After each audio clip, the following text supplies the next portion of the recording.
అమరజీవి పొట్టి శ్రీరాములు 72వ వర్ధంతి సందర్భంగా పలు ఆర్యవైశ్య సంఘాల ఆధ్వర్యంలో ఘనంగా నివాళులు అర్పించారు. ఈ కార్యక్రమంలో ఆర్యవైశ్య వర్తక సంఘం, అవోపా మహిళా విభాగం, వాసవి వనితా క్లబ్తో పాటు మెడికల్, కిరాణా, వస్త్ర దుకాణాలు, మొబైల్ షాప్తో పాటు పలు ఆర్యవైశ్య ప్రముఖులు, నాయకులు ప్రజలకు పాయసం, వడ, వాటర్ ప్యాకెట్లు పంపిణీ చేశారు.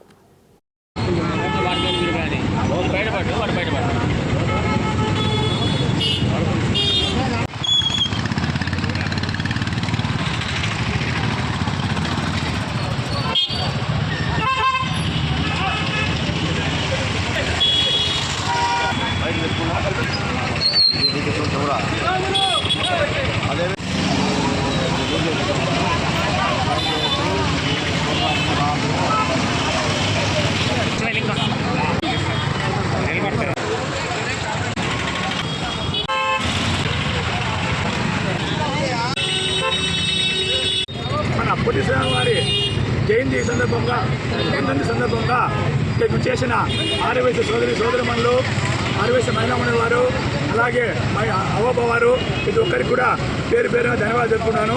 అలాగే ఈ కార్యక్రమానికి ఇంత విరివిగా వచ్చేందుకు, అలాగే మనము ఆంధ్రప్రదేశ్ ప్రభుత్వము మన సభ్యుడికి ఆత్మహత్య బ్రిటిషర్స్ పరిపాలిస్తున్న రోజులలో మహాత్మా గాంధీ స్వాతంత్ర ఉద్యమంలో మన పొట్టి శ్రీరాములు గారు కూడా పాల్గొనడం జరిగింది. మరి ఆయనతో పాటు ఈయన కూడా అనేక కార్యక్రమాల్లో పాల్గొనడం జరిగింది. మనకు స్వాతంత్రం వచ్చిన తర్వాత 1940లో మనకు స్వాతంత్రం రావడం జరిగింది.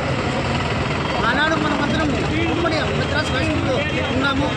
మరి రాష్ట్ర ప్రభుత్వ రాష్ట్రంలో తెలుగువారిని చిన్న చూపు చూస్తున్నందువల్ల పొట్టి శ్రీరాములు గారు బాధపడి మన తెలుగువారి ఆత్మాభిమానం దెబ్బతినకూడదనే ఉద్దేశంతో ఆయన 59 రోజులు ఆమరణ నిరాహార దీక్ష చేయడం జరిగింది.